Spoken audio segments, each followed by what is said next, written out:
Argos Leão Araújo, eu sou médico infectologista. Vim aqui hoje para falar para vocês a respeito de algumas atualizações de vacinas Covid. Só lembrando, hoje é dia 22 de setembro, quando essa apresentação for passada para vocês, algumas coisas já poderão ter se modificado em termos de recomendação.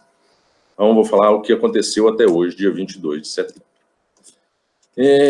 Iniciando com a ideia de quando foram concebidas essas vacinas no ano passado, quando a Organização Mundial de Saúde, com o CDC americano e outras instituições mundiais, definiram que uma eficácia mínima em torno de 50% seria necessário para uma vacina ser lançada no mercado, não no mercado, nos programas de imunização de cada um desses países, Então, nós tivemos um início das publicações no fim do ano passado e no início deste ano, com as vacinas Pfizer e Moderna, vacinas de RNA mensageiro, que trouxeram consigo uma esperança muito grande no combate à pandemia, porque foram vacinas que desempenharam um papel interessante em termos de eficácia, eficácia que girava em torno de 95%, independente da faixa etária, coisa que a gente não vê todo dia com qualquer vacina, Depois veio a vacina de Oxford e AstraZeneca, com uma eficácia média em torno de 70%, variando aqui um pouco com o intervalo entre as doses administradas, as duas doses, e a vacina chinesa Sinovac, que é a outra representante que nós temos aqui no Brasil, com uma eficácia um pouco menor, em torno de 50% para qualquer caso, doença mais leve, e em torno de 80% para doença que demandava atenção médica, qualquer tipo de atenção médica. Um dos objetivos primordiais da vacinação, quando ela foi concebida no ano passado, foi, primeiramente, redução de casos graves, hospitalizações e óbitos. Eu acho que isso é fato, nós todos temos observado isso nos últimos meses, com o avançar da vacinação, o número de internações caiu bruscamente no nosso meio, Seria um objetivo também a redução da transmissibilidade, isso ainda não conseguimos atingir de forma efetiva, e no mais tardar, o objetivo de todos nós seria a interrupção da evolução da pandemia, e muita gente já interroga se esse é um objetivo alcançável, mediante aí a ocorrência ou aparecimento de novas variantes. Então, só para exemplificar para vocês, o que seriam essas novas variantes, são mutações que ocorrem no material genético do vírus inicial, o SARS-CoV-2, e essas mutações podem provocar tanto um aumento da capacidade de transmissibilidade, ou seja, essa proteína de superfície, que é a proteína spike do vírus, pode se tornar com maior afinidade aos receptores das nossas células, isso promove essa garantia de uma maior transmissão, ou uma outra mutação, outras mutações que poderiam conferir alguma resistência com anticorpos gerados, por exemplo, por algumas vacinas, ou seja, cepas mais virulentas, mais perigosas, não necessariamente mais transmissíveis. Existem essas duas possibilidades na natureza. Mas vejam que interessante essa reflexão que eu trago com esse gráfico. Qual seria uma variante, o impacto provocado por uma variante mais transmissível ou mais letal, Então, vejam esse exemplo. Aqui na curva cinza, a cepa original do vírus, do SARS-CoV-2, e na linha vermelha, na curva vermelha, uma cepa que é transmissível da mesma forma que a cepa original, mas 50% mais letal.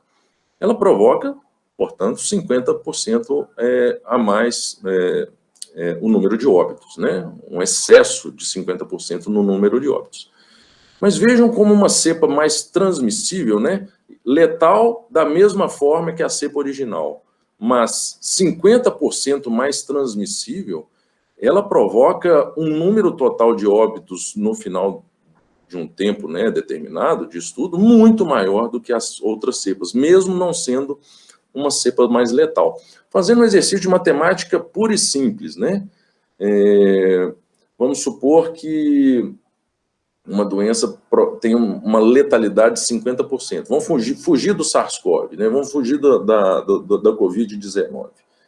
Vamos pegar uma doença que tem uma letalidade de 50%, ou seja, a cada 2 pessoas que adoecem, uma vai morrer. Se uma pessoa doente, né, transmite esse vírus para 2 pessoas, então, uma transmite para 2, que é aquele tal do R0, né, que muita gente fala, né? Uma transmite para 2, 2 transmitem para 4, 4 para 8, 8 para 16, 16 para 32, né? É uma escala exponencial. Mas imagine 50% mais transmissível. Um transmite para 3, 3 para 9, 9 para 27, 27 para 81, 81 para 243. Colocando na mesma escala do que na outra, né? 32 contra 243. Com 50% mais óbitos, né? 50% de letalidade, como exemplo, é uma doença que provocaria em torno de 120 óbitos. Então, uma variante mais transmissível nos causa muito mais temor do que uma variante mais letal. Obviamente que uma variante mais letal e mais transmissível também é muito pior, nós não temos nenhuma dúvida disso. Então, partindo agora para as últimas análises sobre o desempenho das vacinas no mundo real, né? Uma coisa é falar da eficácia. Eficácia é o desfecho utilizado para estudar uma intervenção médica, né, num estudo controlado, randomizado. E a efetividade é o desempenho daquele produto, depois que ele é licenciado, né, e aplicado, no caso das vacinas, né, aplicado em massa, é o desempenho que ele nos oferece no mundo real, né, na vida real. A efetividade, para a gente analisá-la, existem diversos determinantes. Então, o momento da realização dos estudos, né, estudos que são realizados na África podem diferir dos estudos realizados na América do Sul, mesma coisa na Europa, mesmo porque existem variantes diferentes em cada um desses locais. Outro fato que determina, às vezes, variações na efetividade são o intervalo entre as doses das vacinas aplicadas, né? A gente já tem visto que intervalos maiores entre a primeira e a segunda dose das vacinas COVID oferecem proteção maior. As faixas etárias estudadas, não é segredo para ninguém, a gente vai conversar um pouquinho também sobre terceira dose, né, a dose de reforço nos idosos. É uma faixa etária que responde pior, não só a vacina COVID, como quaisquer outras vacinas. Mesma coisa em relação aos imunossuprimidos, né? A efetividade da vacina em imunossuprimido é pior do que a efetividade em imunocompetente. Existem alguns esquemas heterólogos, né? Que usa a primeira dose de uma vacina de um produtor, segunda dose de vacina de outro produtor, ao passo que outros estudos avaliam efetividade com esquema homólogo, o esquema habitual, né, 2 doses de uma vacina de um mesmo produtor. O tempo de seguimento é essencial, é muito diferente eu avaliar uma efetividade 3 meses após a aplicação, 6 meses após a aplicação, os futuros estudos, né, com 1 ano e meio de duração, isso tudo levando-se em conta um fato que a gente ainda não conhece, que é justamente a duração de proteção dessas vacinas. E um outro fato que tem sido muito confundido, e ele não necessariamente está relacionado, é a queda dos anticorpos neutralizantes que existem no sangue das pessoas vacinadas com o tempo, se isso significa perda de efetividade clínica. Até o momento, nós temos visto que as vacinas têm funcionado muito para as formas graves, nem tanto para as infecções num cômputo geral, né, as infecções leves, inclusive. Mas é assunto para os próximos slides. Então, o tempo, infelizmente, não é muito grande para eu conversar sobre um tema tão vasto como esse, então eu vou passar alguns dos próximos slides de efetividade de forma mais rápida, e se alguém tiver alguma dúvida, eu posso compartilhar as referências posteriormente. Então, alguns dados de efetividade sobre a vacina Coronavac. Esse estudo é o estudo de Serrana, aquela cidade do interior paulista, que o Butantan aplicou a vacina na população acima de 18 anos com alta cobertura nessa população, e viu redução de casos sintomáticos, de hospitalizações e óbitos pela Covid despencarem, especialmente quando completado o esquema de 2 doses naquela população, né? Então, houve redução, inclusive em população não vacinada, né? Que sugeriu naquela época que a imunidade de rebanho, né, especialmente quando a gente atinge uma alta cobertura vacinal, poderia proteger pessoas que não haviam sido vacinadas, como, por exemplo, os menores de 18 anos, né, que até então não eram contemplados pela vacinação.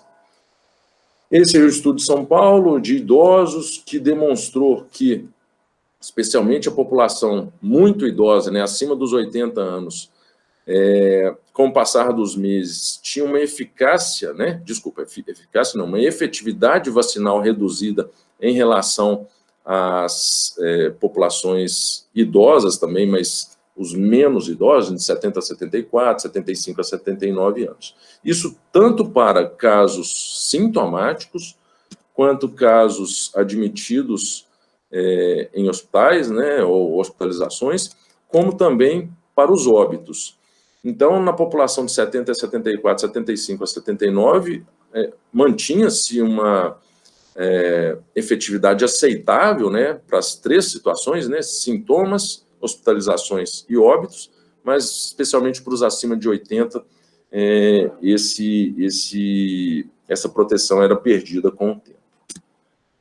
Esse é um estudo do HC, da USP, também mostrando alta efetividade, especialmente após aí mais de um mês da D2, né, da segunda dose da vacina. Aqui só foram incluídos profissionais de saúde. Temos estudo do Chile de efetividade, também mostrando alta efetividade contra a óbito, hospitalização. Passando agora para a vacina Pfizer e AstraZeneca, uma outra publicação aqui mostrando uma efetividade, razoável, com uma dose apenas dessas 2 vacinas. Pfizer e Moderna, né, as vacinas de RNA mensageiro, mostrando uma altíssima efetividade, independente aqui da faixa etária, quando a pessoa já tinha as 2 doses da vacina. Uma outra publicação da Pfizer, essa é uma publicação, um estudo de Israel, mostrando efetividade extrema em todas as faixas etárias estudadas, né? Esse foi um estudo publicado no primeiro semestre, mas mostrando proteção de rebanho também, né? Aqui na cor azul, né, mais clara a primeira dose, na cor azul escuro a segunda dose. Então, a população acima de 65 anos foi a primeira vacinada, e a gente observa que, em outras populações, né, o número de casos começa a cair mesmo antes da vacina chegar para essas populações. Ou seja, sugerindo também uma proteção de rebanho inicial nesse país, em Israel. Se a vacina não é capaz de proteger completamente o indivíduo, ela atenua a doença. Esse foi uma publicação de um jornal inglês mostrando carga viral reduzida nas pessoas vacinadas, uma menor chance de excreção do vírus pela mucosa nasofaríngea, orofaríngea, após uma semana do adoecimento, né? As pessoas que adoeciam tinham uma chance quase 60% menor de febre, de apresentar febre, redução de dias de duração, né, em torno de uma semana de duração de doença. Nenhum óbito ocorreu, apenas 3 internações, ou seja, uma vacina que, quando não protegia, atenuava consideravelmente o adoecimento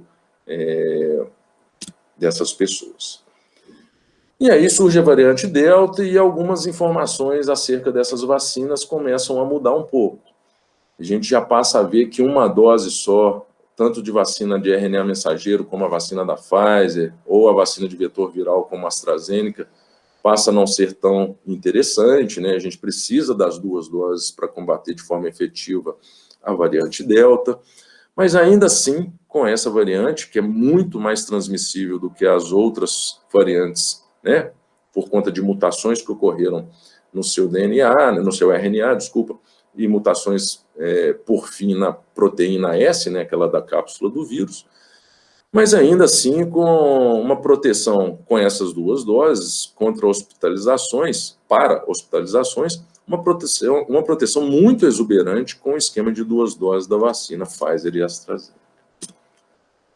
Vejam aqui uma outra publicação, essa é uma publicação dos Estados Unidos, mostrando que na curva azul aqui as pessoas vacinadas, na curva preta não vacinados ou vacinados com apenas uma dose, e aqui nessa barra azul vertical, o surgimento da variante Delta. Na verdade, não o surgimento, quando a variante Delta atingiu mais de 50% das infecções nos Estados Unidos. Então, mesmo após a circulação da variante Delta tomar conta, né, do cenário da pandemia, as hospitalizações e os óbitos nos Estados Unidos não atingiram as pessoas vacinadas, apenas aquelas que não tinham vacina ou não tinham sido completamente vacinadas, né, ou tinham apenas uma dose.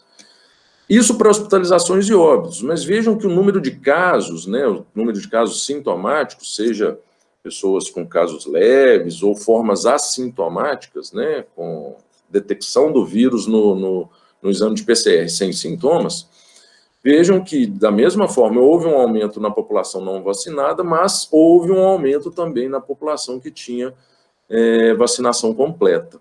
Então, a variante Delta mudou um pouquinho esse cenário, ela tem se mostrado, ela tem fugido um pouquinho à proteção, pelo menos para os casos leves. Mas a principal informação que esse slide nos traz, e que os outros também, que hospitalizações e óbitos parece que, por enquanto, as vacinas que nós temos têm protegido as pessoas. Uma outra publicação norte-americana, vejam que interessante, essas pessoas que têm adoecido mais são mais idosas, acima de 65 anos. Lembrando que nos Estados Unidos, né, o idoso é acima de 60, e não acima, acima de 65, e não acima de 60, como aqui no Brasil. Esse é uma tabelinha que já avaliou a população durante mais tempo do que o slide anterior. Vejam que aqui até dia 17 de julho. Por isso que o tempo de segmento, como eu mostrei nos dados de efetividade, né, o que poderia influenciar na determinação, o tempo de segmento é essencial para a gente fazer essa análise. Até aqui, né, no dia 17 de julho, os americanos ainda não tinham visto aumento de hospitalização em pessoas vacinadas. Mas, nesta outra publicação, até o dia 6 de agosto, até cerca de 20 dias depois, começou-se a observar que, especialmente a população acima de 65 anos, a efetividade para a hospitalização havia reduzido, enquanto para os abaixo de 65, a efetividade ainda permanecia muito alta, né, 95%, acima dos 65, essa efetividade caiu para em torno de 80%, que ainda é muito bom, mas não há dúvidas, houve redução em relação à efetividade inicial. Vejam que não há muita diferença aqui, o tempo de evolução acima de 90 ou abaixo de 90, mas sim dias, né, de acompanhamento, mas sim a idade a ser considerada. Então, realmente é uma vacina que não oferece uma proteção tão robusta como imaginávamos para a população acima de 65 anos, especialmente quando a gente faz uma avaliação mais horizontal aí do tempo decorrido desde a vacinação. Existem esquemas heterólogos, né? Aqueles que usam uma primeira dose de uma vacina de um produtor e uma segunda dose de uma vacina de um outro produtor.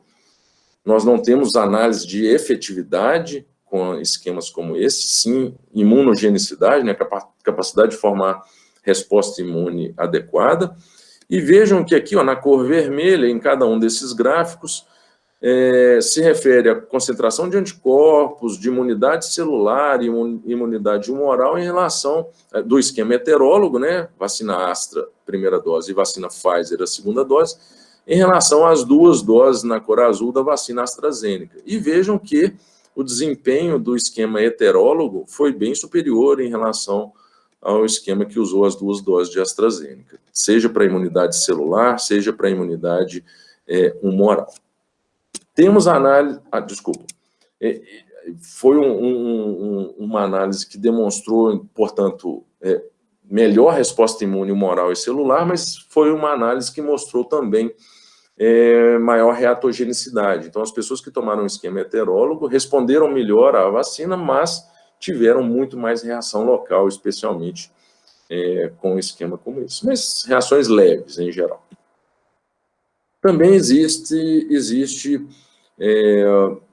análise de esquema heterólogo usando a vacina Coronavac. Aqui eu trago para vocês uma avaliação que, na primeira dose, foi feita a Coronavac, a segunda dose é a vacina AstraZeneca, que é representado aqui nesse gráfico, né, por uma concentração de anticorpos. De novo, não é efetividade clínica, mas capacidade de resposta imune, né, concentração de anticorpos.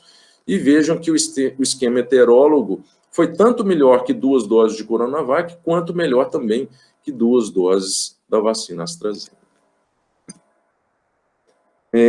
Essa é uma publicação recente da vacina AstraZeneca, mostrando que uma segunda dose tardia, ou seja, com um intervalo maior do que o preconizado, as pessoas tiveram também uma maior concentração de anticorpos final, né? Esse é um tema polêmico, né? Porque quanto mais a gente atrasa a segunda dose, a gente tem uma chance de adquirir a Covid nesse intervalo, né? Então, muitos advogam a segunda dose mais precoce, mas não há dúvida, uma segunda dose mais tardia provoca a maior formação de anticorpos e, portanto, nós acreditamos proteja mais também essas pessoas e com maior duração de proteção. Isso tudo são dados indiretos, a gente não tem essa informação oficial neste momento, mas é uma coisa que a gente espera receber em publicações futuras, né? Então, vejam o que eles fizeram com algumas pessoas analisadas, né, com relação a essa segunda dose mais tardia. Já houve pessoas que tomaram a segunda dose apenas após 45 semanas da primeira dose, ou seja, quase um ano após a primeira dose, né?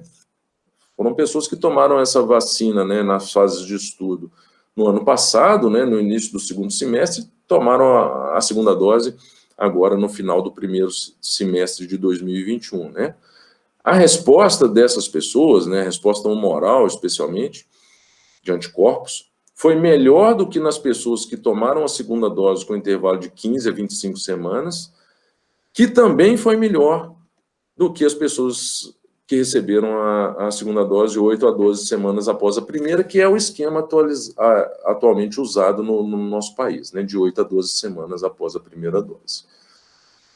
Lembrando, né, que no estudo de eficácia dessa vacina, né, o estudo pivotal, né, que motivou o licenciamento dessa vacina no mundo inteiro, usava um esquema só de 4 semanas de intervalo entre as 2 doses. Então, quanto mais a gente vai aumentando, né, esse intervalo entre a primeira e a segunda dose, não só para a vacina AstraZeneca, para a vacina Coronavac é a mesma coisa, para a vacina Pfizer parece também ser a mesma coisa, maior a proteção dessas pessoas futuramente. O fato é, né, que, como eu falei, é muito polêmico, quanto mais a gente atrasa a segunda dose, a pessoa permanece mais tempo também suscetível, né? Às vezes, no momento de um cenário de intensa transmissão do coronavírus, talvez seja mais prudente adiantar mesmo a segunda dose para garantir uma proteção mais rápida.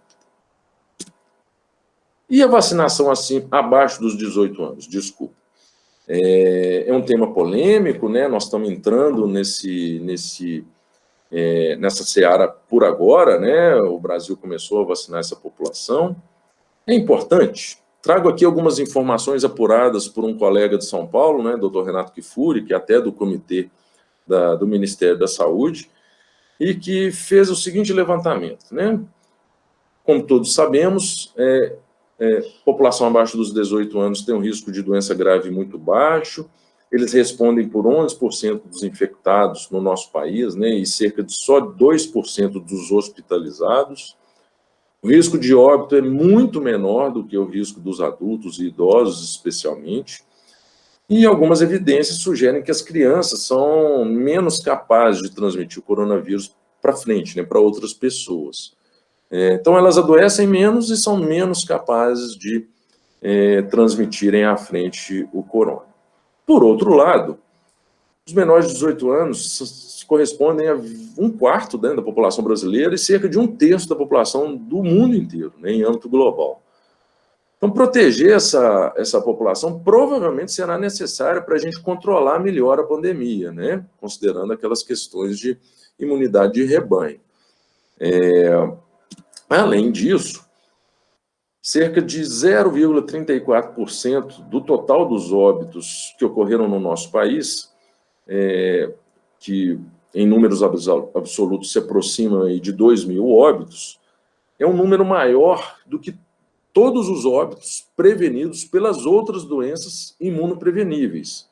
Então, quando a gente leva em conta os óbitos relacionados às meningites, a coqueluche nas criancinhas pequenas, tétano, difteria, doença pneumocócica, febre amarela, todas essas que têm vacina disponível para aplicar, se a gente contabilizar os óbitos de todas elas, a gente não chega nesse número de 2.000 óbitos na população infantil ou dos adolescentes no nosso país. Então, apesar de percentualmente esse número ser bem menor, né, dos óbitos do que na população de mais idade, né, acima dos 18, quando a gente olha para os números absolutos, né, em comparação com as outras doenças imunopreveníveis, é um número que nos assusta um pouco. Mas é inegável que essa população tem menos prioridade do que as populações idosas e imunossuprimidas, por exemplo. Além disso, né, além dos óbitos, já é um fato conhecido também a ocorrência de Covid longa, né, sintomas prolongados em crianças, e da SIMP, né, que é a síndrome inflamatória multissistêmica da pediatria, né, uma síndrome grave que tem uma evolução, na maioria das vezes, benigna também, mas que leva à internação, pode levar ao óbito também. Com vacinação abaixo dos 18 anos, a única vacina licenciada é a vacina Pfizer, no nosso país. Existem tentativas, especialmente aí da Coronavac, a partir de um estudo chinês publicado, de uso também nessa faixa etária, né, nessas faixas etárias. Com relação à terceira dose ou reforço, existe uma diferença. Parece bobagem, mas não é. Quando é que a gente fala em reforço, quando é que a gente fala em dose adicional, que seria a terceira dose, né, para as vacinas de 2 doses, ou uma segunda dose da vacina Janssen, por exemplo, que é a vacina utilizada em dose única. Reforço, então, é quando a gente usa uma vacina, a gente fornece uma dose de vacina administrada por um grupo que provavelmente respondeu àquele esquema inicial de 2 doses, mas pode ter perdido parte ou totalmente essa capacidade de montar uma resposta imune robusta contra o novo coronavírus, né? Então, a gente está falando aqui de uma possível falência secundária. Aquelas pessoas que formam uma resposta imune inicial, mas que com o tempo vão perdendo essa capacidade de responder adequadamente uma infecção pelo coronavírus. Isso a gente tem visto muito com os idosos, muito idosos. Por exemplo, aquele slide que eu mostrei da perda de efetividade da vacina Coronavac com especialmente a população acima dos 80 anos, né? Essas pessoas vão perdendo devagarzinho a capacidade de responder a uma infecção, mesmo vacinados previamente. Por outro lado, uma dose adicional, né, a chamada terceira dose, talvez seja necessária, como um esquema que ela faça parte de um esquema inicial mesmo da vacinação de um grupo que provavelmente não respondeu o suficiente com o esquema inicial. A gente está falando aqui, então, daquele conceito de falência primária, as pessoas que não respondem a primeira ou a segunda dose da vacina do Covid, talvez seja necessária uma terceira dose. Se vai ser necessária uma quarta ou uma quinta, a gente ainda não sabe, mas no mínimo uma terceira, no momento, isso é necessário, né? Eu vou dar um outro exemplo para vocês, análogo, né? Se a gente estivesse diante, por exemplo, da vacina de hepatite B, fosse uma doença ainda desconhecida ou nova, né? E uma vacina nova também, como uma vacina de 3 doses, como a vacina de hepatite B. Hepatite B com 2 doses, nem nós, de faixa etária mais baixa, né, teríamos resposta imune formada com um esquema de vacinação que envolvesse em 2 doses. São necessárias 3. Para a Covid, a gente ainda está conhecendo muito a evolução da doença, né?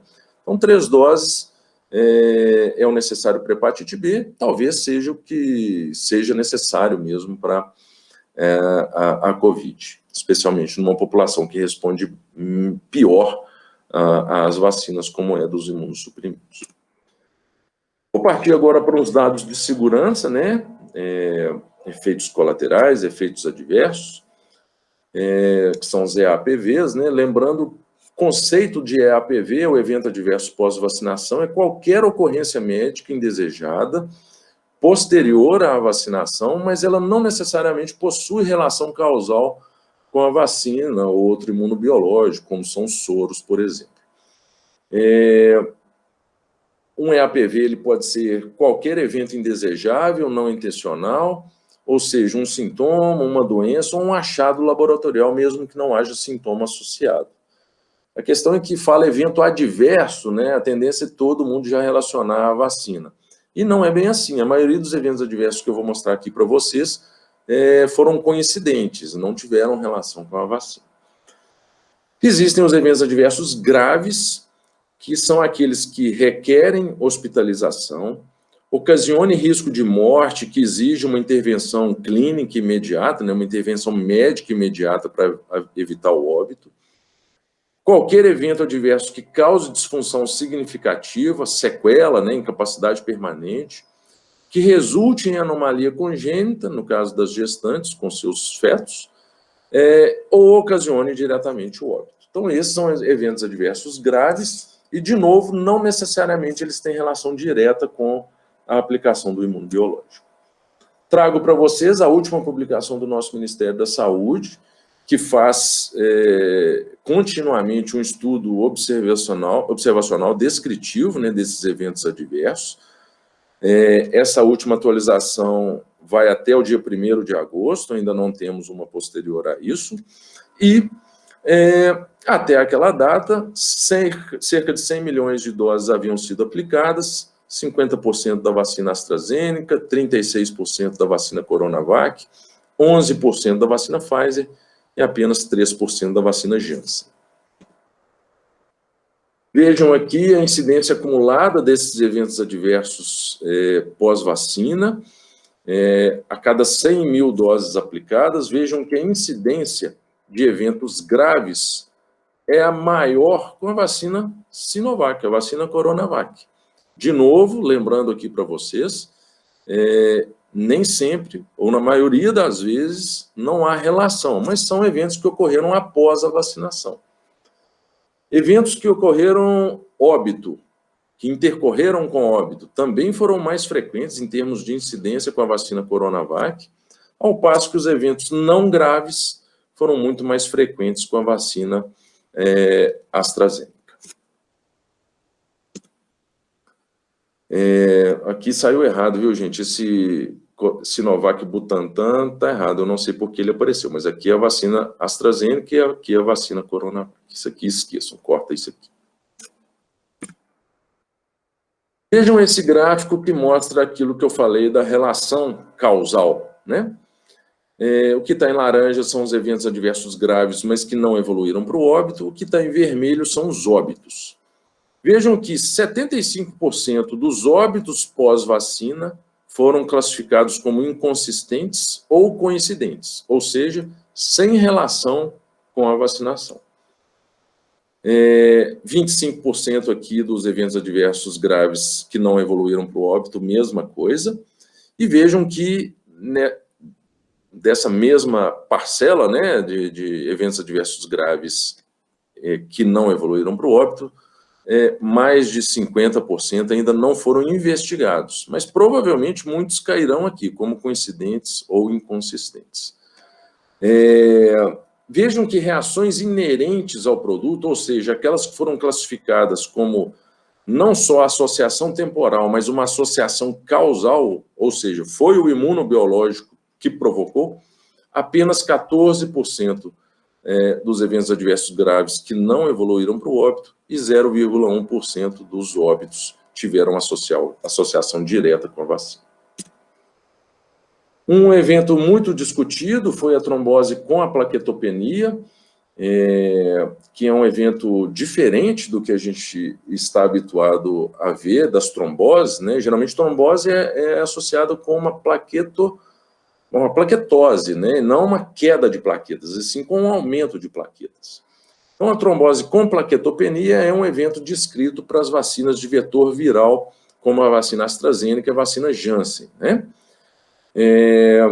São fenômenos que ocorrem em sítios pouco habituais, então seio venoso cerebral, o mesentério, né, o leito venoso intestinal, mas não só a trombose é necessária para classificar este evento. Como eu falei, é uma trombose com plaquetopenia. Então, são características laboratoriais a queda das plaquetas, um aumento expressivo do dímero, redução dos níveis de fibrinogênio e o aparecimento de um anticorpo contra um fator plaquetário 4, esse tal desse fator plaquetário 4, que é um mecanismo muito semelhante à queda de plaquetas associada ao uso de heparina, né? É um evento raro, mas é um mecanismo similar. Então, o uso da vacina desencadeia a formação desses anticorpos contra esse fator plaquetário 4. Isso promove a agregação plaquetária e a formação dos trombos. Mas essa agregação plaquetária provoca o consumo de plaquetas, e por isso a plaqueta cai no sangue dessas pessoas. Não existem fatores conhecidos, e aqui eu trago para vocês alguns dados do Reino Unido, né, que foi a região onde a gente talvez mais adquiriu conhecimento em relação a esse temido evento, né, de trombose com plaquetopenia. Lá eles construíram já um banco de dados interessante em relação a este evento. Então, não existem fatores de risco conhecidos, só um segundo, para a ocorrência dessa trombose com plaquetopenia. Ou seja, pessoas que tiveram trombose anterior, né, à vacinação, ou pessoas que desenvolveram trombose, mas sem plaquetopenia após a primeira dose, não contraindica a segunda dose, né? Não é um evento associado à vacina, à trombose propriamente dita. Tem que ter trombose junto com a queda de plaquetas. A incidência é maior em jovens abaixo dos 40 anos e não há diferença entre os sexos. Só para você ter uma ideia, no Reino Unido, a frequência de eventos tromboembólicos na população geral, né, aqui, fugindo à vacina, né, por outras causas, cerca de 1 a cada 1.000 pessoas por ano. Então, vejam que o evento da trombose com plaquetopenia é um evento até mais raro do que a ocorrência dos eventos tromboembólicos na população geral. O risco no Reino Unido, com a primeira dose, né, de trombose com plaquetopenia, de cerca de 15 eventos para cada 1 milhão de doses aplicadas, enquanto com a segunda dose o risco é bem menor, em torno de 2 eventos apenas a cada 1 milhão de segundas doses aplicadas.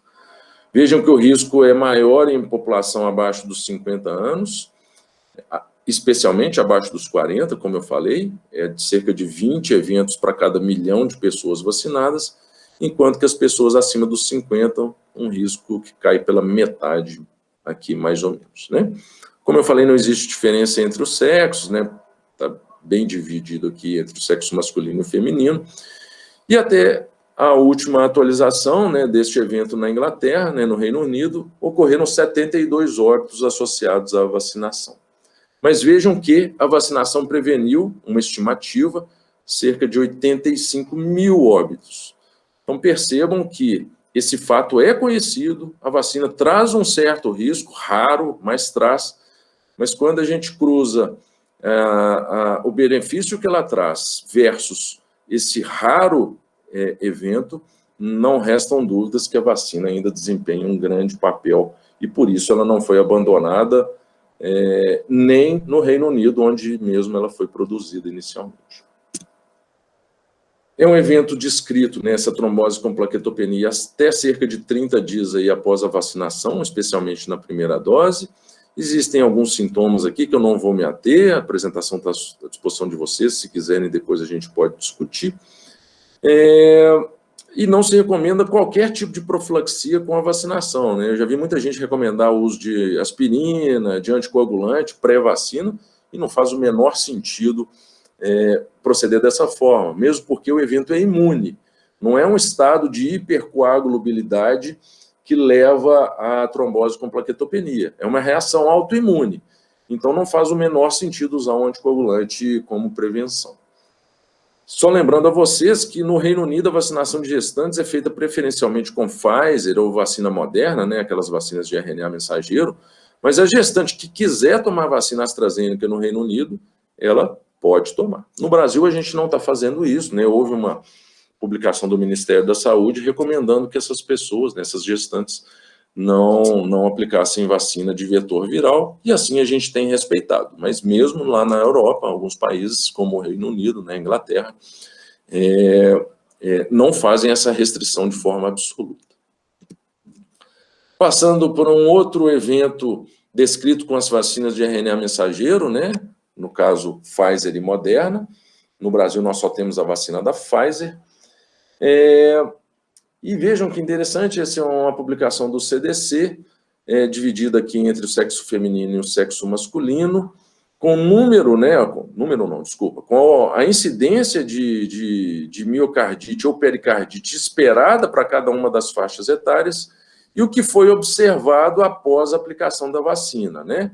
Número de doses administradas aqui, tanto para as meninas quanto para os meninos, né? Mulheres e homens.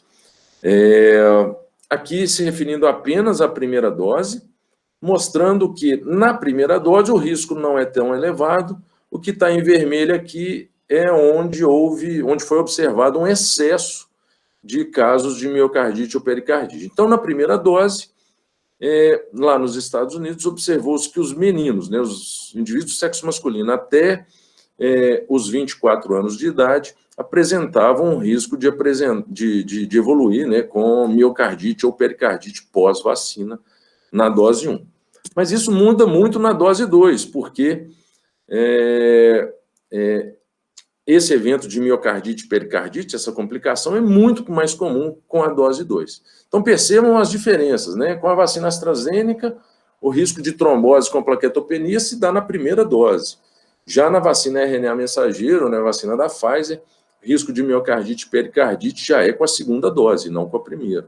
E aqui, na segunda dose, as mulheres já observam um excesso de casos aqui nas faixas etárias mais jovens, né, de 12 a 24 anos, enquanto que nos homens esse risco se aproxima aqui até os 40 anos, de um excesso de casos de miocardite nessa população.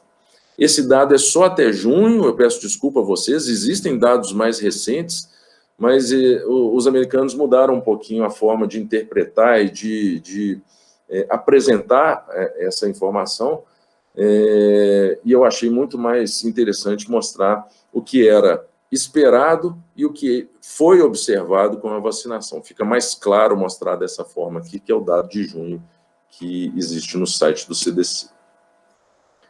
Vejam que as duas vacinas estão implicadas nesse aumento do risco, né? É um risco raro também, ó, aqui taxa por 1 milhão de doses aplicadas.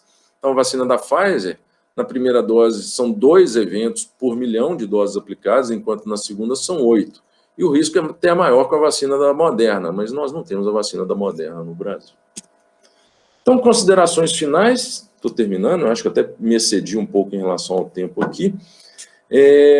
As vacinas Covid continuam mantendo uma alta efetividade contra as formas graves e óbitos da doença, talvez uma proteção menor aí para idosos e para imunossuprimidos, e por isso essas pessoas, essas populações estão sendo contempladas com a terceira dose a partir de agora, né? Lembrando que os idosos devem aguardar 6 meses da vacinação prévia para aplicar a terceira dose, porque nós consideramos que em algum momento, lá, especialmente lá nas primeiras semanas, né, nos primeiros meses após a vacina, eles tiveram resposta adequada e foram perdendo parte dessa resposta com o tempo. E para os imunossuprimidos não é necessário aguardar 6 meses. Existe uma nota do Ministério da Saúde, né, recomendando um intervalo apenas de 28 dias. Por quê? Porque, no mínimo, né, 28 dias. Porque talvez para o imunossuprimido não seja um reforço, seja uma terceira dose, né? Que ela talvez seja incorporada como uma vacina a ser aplicada em 3 doses, não em 2 doses, como é feito na população geral. Só lembrando, em BH ainda não temos vacinação de imunossuprimido, por enquanto estamos só com a vacinação dos idosos, mas será o próximo passo da vacinação no nosso município. Para formas leves, infecção assintomática, a proteção parece apresentar uma tendência de queda maior mesmo após alguns meses, especialmente porque estamos diante aí de uma variante de maior transmissão, de maior transmissibilidade, que é a variante Delta. Dose de reforço ou terceira dose ativa a resposta imune secundária, né? Espera-se que com isso se eleve, né, o número de respostas de células protetoras efetivas, né, de produção de anticorpos, e que com isso venha junto maior proteção, né, ou seja, uma consequência maior proteção dessas pessoas. De novo, nós não temos dados de efetividade com a terceira dose, só temos dados de imunogenicidade, a capacidade de formar resposta imune. Mas é verdade, aplicada uma terceira dose, observamos um aumento expressivo aí de anticorpos de células de defesa. E para finalizar, nós já conhecemos diversos fatores de risco, né, para o agravamento pela doença COVID, não falando da vacina agora, né? Então, pessoas idosas, presença de comorbidades, sexo masculino, né, fatores genéticos, tudo isso já está confirmado, né, ser fator de risco, ou alguns deles, como fatores genéticos, a gente postula, né, a gente acredita que tem alguma influência, né? A gente cansou de ver nessa pandemia internar irmãos juntos, pai e filho, mãe e filha, sobrinho e tio ao mesmo tempo, né? Alguma coisa na genética desses pacientes provavelmente os predispõe, né, ao agravamento, né? E talvez o único fator modificável seja o inóculo, né? Inóculo é a carga viral que recebemos, né? Quanto maior a carga viral, maior a chance de agravamento. Então, isso reforça, sem dúvida, a utilização de máscaras, e assim me despeço de todos vocês, porque nós estamos numa caminhada que parece não ter fim. Acredito que estamos no caminho certo com as vacinações, mas as vacinações são apenas um item, né, desse combate ao corona. Precisamos usar máscaras, precisamos evitar as aglomerações, higienização de mãos com frequência, todas são medidas muito importantes até a gente ter um controle mais efetivo da pandemia. E me coloco à disposição de todos vocês, caso queiram referências, tenho todos os artigos para disponibilizar a quem tiver interesse. Muito obrigado.